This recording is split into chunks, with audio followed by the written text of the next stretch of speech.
So, Tecno Pova 5. Ayan. Password. Magandang hapon sa lahat dyan. Mga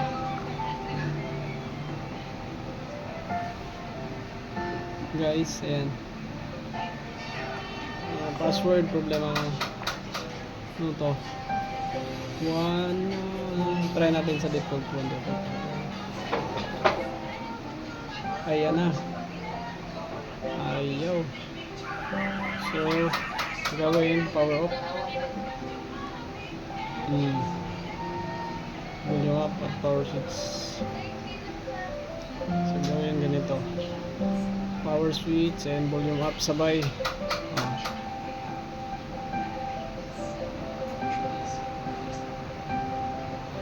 Ayan. Tawa ng power. Still hold yung volume up.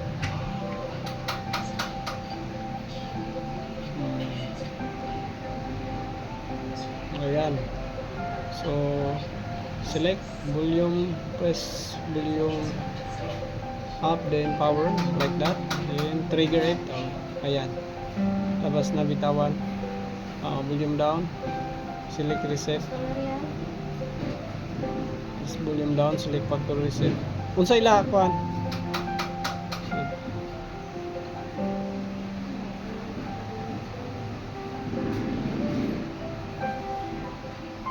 Ayan, formatting. Then with volume or say reboot now. Say madam. So ayan mga guys.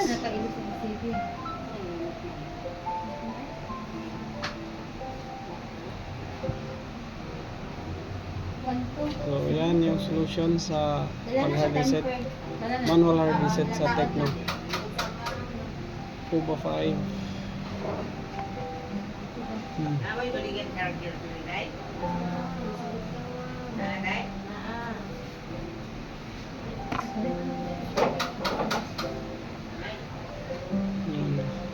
So kung may FRP mga guys, iba na din yung solution niya. So ganito. Yan, pagpunta yan, welcome na yan. So salamat sa panonood and God bless us mga guys.